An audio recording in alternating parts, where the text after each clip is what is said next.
Я единственный в огне, кто читает свои сны. Поклоняюсь темноте. I have seen and killed real evil. I'm not talking about people. Well, I've killed plenty of them too, but no man compares to real evil. No man is capable of the same atrocities and chaos that real evil inflicts.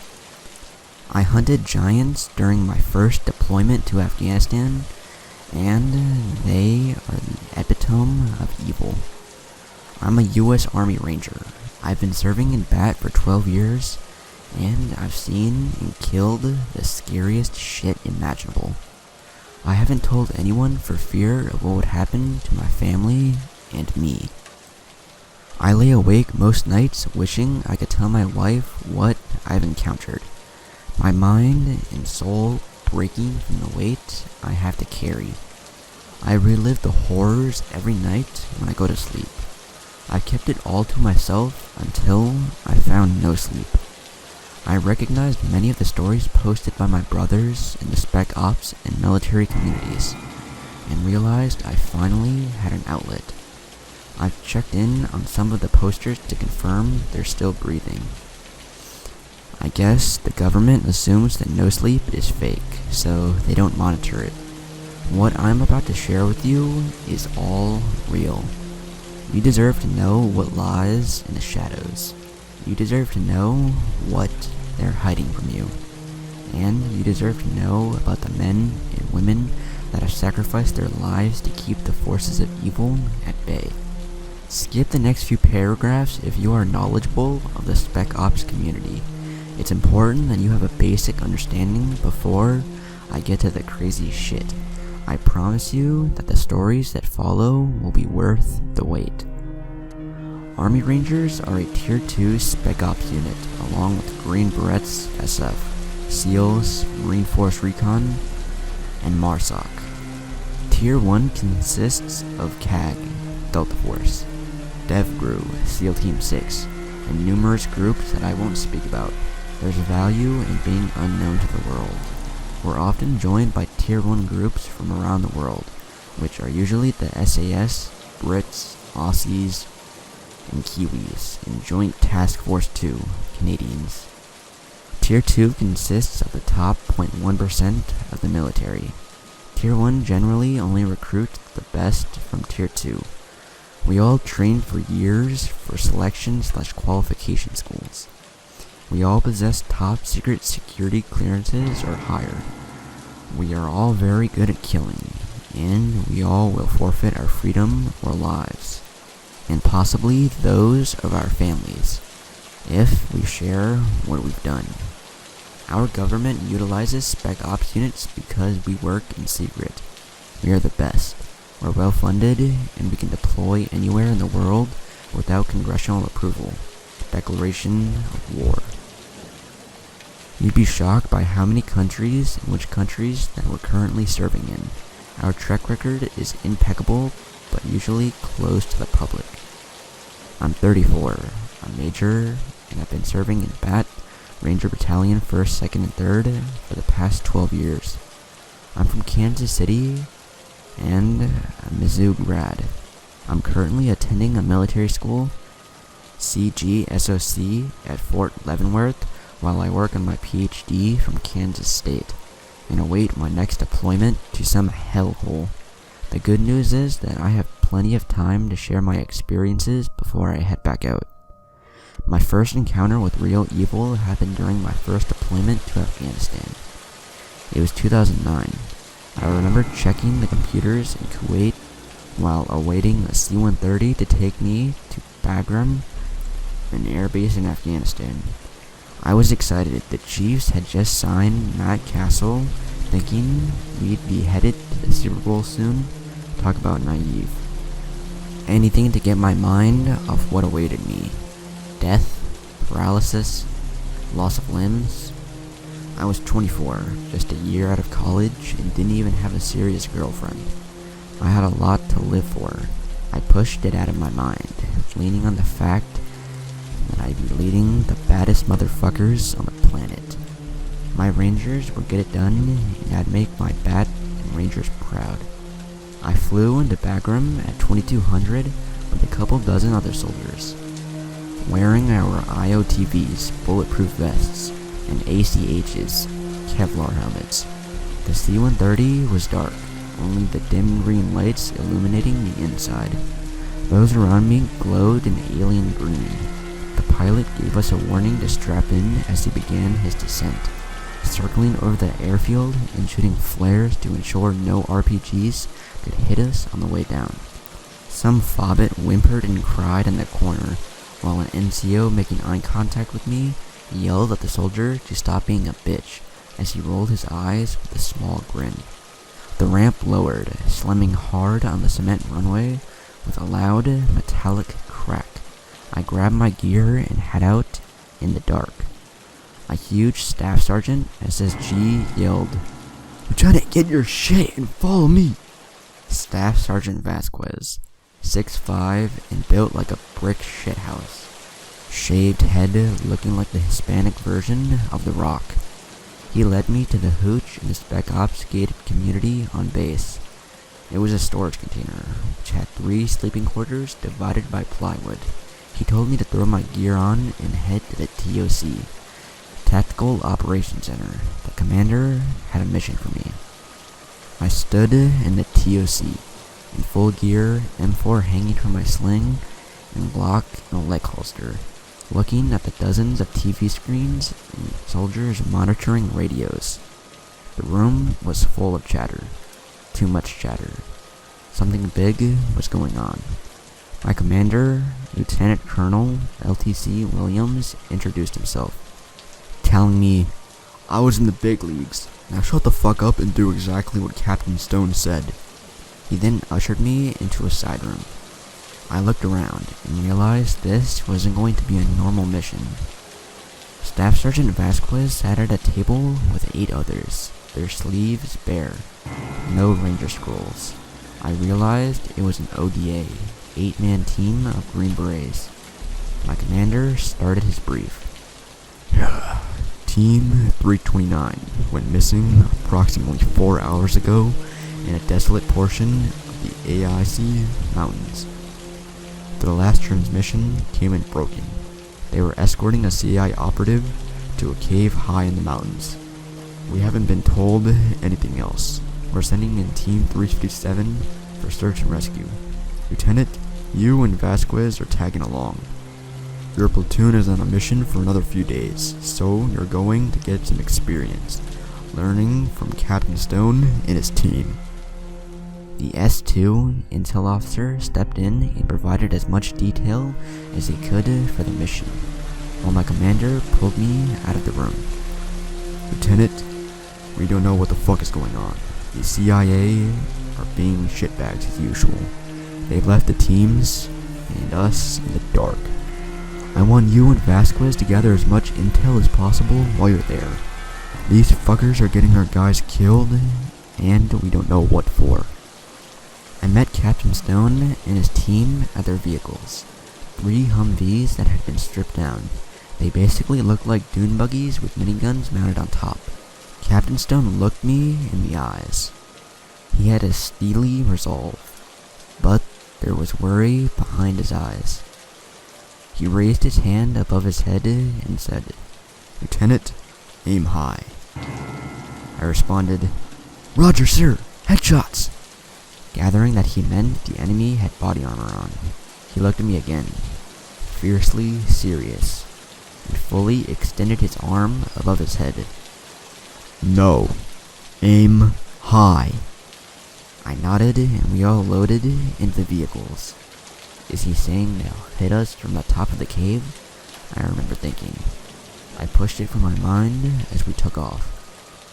We left Bagram, still pitch black, wearing NVGs as we rode through the hot desert night. I was constantly scanning the perimeter, waiting to be ambushed on the roads. I looked back at the huge, bearded team guys. They were all looking straight ahead.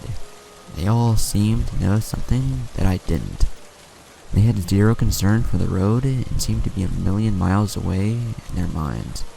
It was as if the real threat far exceeded what we'd see from the Hajis en route. We hit the Alassi Mountains a couple hours later, pulling into a small combat outpost, COP and dismounting. Ammo, grenades, water, and NVGs. That's all that Captain Stone said.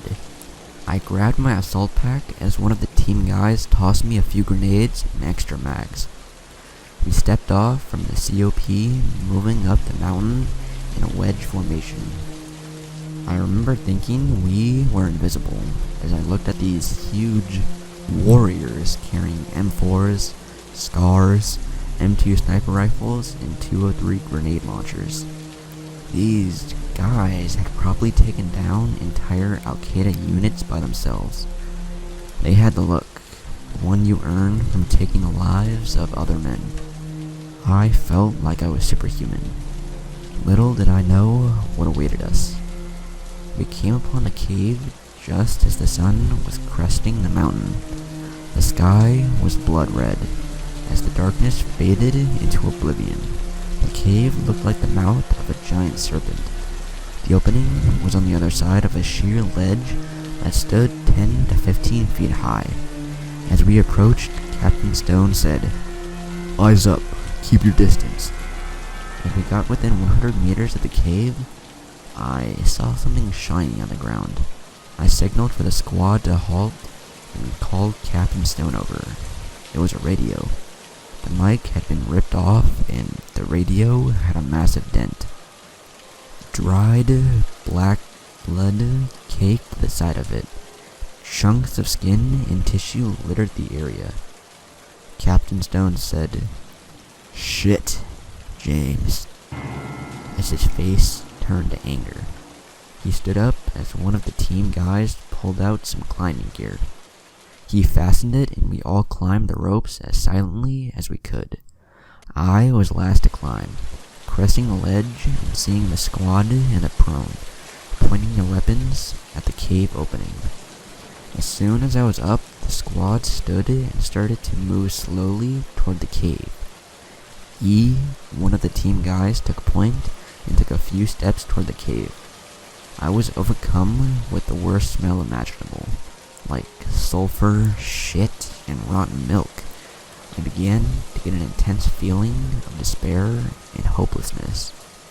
It wasn't the adrenaline rush and heightened senses of a normal engagement. It felt evil. Just as put his hand up to motion for us to stop, I heard the deepest, loudest roar emanate from the cave. It sounded like a cross between a man yelling and the roar of a lion, but blended in an impossible manner. Before we knew it, something huge came charging out of the cave and impaled with a massive spear, lifting him 15 feet off of the ground. I looked in amazement at what looked like a huge man. It was absolutely massive, standing 13 to 14 feet tall, its shoulders as wide as I am tall. It had long, red hair and a shaggy, red beard. It had a loincloth on and leather sacks on its feet. We were all momentarily frozen. There was an absolute sense of pure, unbridled evil that emanated from this thing. Finally, Captain Stone yelled, "Headshots!" They all unleashed a barrage of rounds into its head and face. 9 soldiers, all emptying 2 to 3 magazines worth of ammo into the beast. It dropped who was still skewered on the spear, and began to charge me, the ground shaking with every step. It looked at me with such cruelty and disdain, open mouth revealing 2 rows of giant teeth. I felt like an ant that was about to be stomped on by a child. It yelled something in another language that I didn't understand, its voice splitting my eardrums. As it reached out its massive hand to grab me, it finally fell, riddled with bullets. its head and face caved in. Captain Stone empties another magazine of 7.62 into the giant's head before going to check on E's body. It took 3 of us to lift the spear and another 2 of us to pull E's body off of the spear's shaft, which makes a sucking noise as we pull him off. The spear had ripped out his entire chest cavity. His ribs were splintered and sticking straight out, like crooked, jagged teeth. All of his internal organs lay in a pile on the desert floor, the 5 of us covered in his warm, sticky blood. Captain Jones called in the sitrep and requested transport. We all sat down for what seemed like an eternity of silence. Normally, after a mission, we joke around and tell the most inappropriate stories. It's tradition. It makes the horror of war feel a little more acceptable. Today was different. Every eye was glazed over. Everyone sat facing away from the giant. We had seen, felt real evil. This thing was not a man. Being in its presence brought on a feeling of hopelessness that I can't begin to describe. It was like all of the joy, hope, and good had been sucked out of the world, replaced by despair and agony. We finally stood up and examined the beast. It had 6 fingers on each hand. Its hands were large enough to wrap around my torso. Its mouth revealed 2 rows of teeth, with each tooth being the length of my finger. The hair on its head and beard was an unnatural shade of red.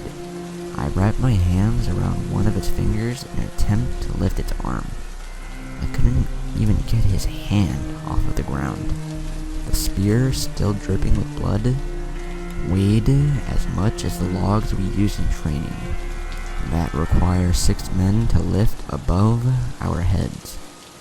We stepped into the cave, seeing hundreds of human bones. Chunks of skin, tissue, and military uniforms littered the pile. In the corner were hundreds of weapons. Modern guns like M4s and FALs, rusted out AK-47s, and ancient, rotting swords, spears, and shields. It's like he was keeping trophies. An unmarked Chinook showed up 15 minutes later. A bunch of spooks, CIA ops, walked out. One said, "Grab the net." The team sergeant yelled, "Fucking clowns! Thanks for the intel." The agents never made eye contact. They unloaded a forklift and cargo net, wrapping up the beast and loading him into the Chinook. Captain Stone motioned for me to come over. I asked if he was doing his closure report, a brief officers have to fill out to summarize battles. He said, "No, wait for it."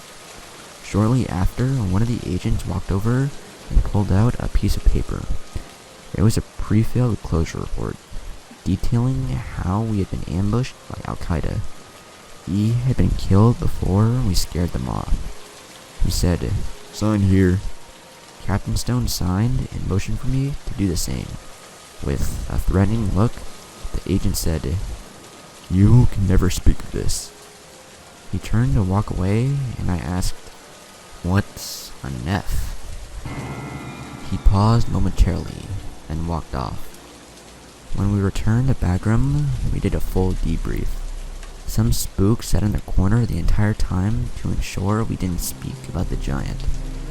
After the brief, my commander told me to shower and meet him at the smoke pit in 20 minutes.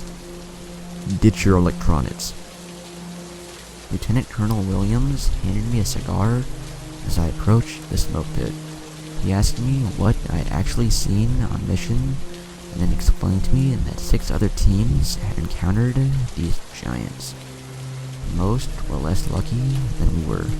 He informed me that he was trying to figure out what the hell they were. And he did eventually. But that's a story for another day. My first engagement with the giant set off a chain of events that brought me to the truth of those evil beings, and many others. After the mission was over, I was approached by one of the team guys. He removed his hat to reveal Kippa underneath. "Sir, do you want to know what that thing said to you when it charged?" he asked. I nodded without hesitation. It said, "Son of Yeshua, I will eat your soul."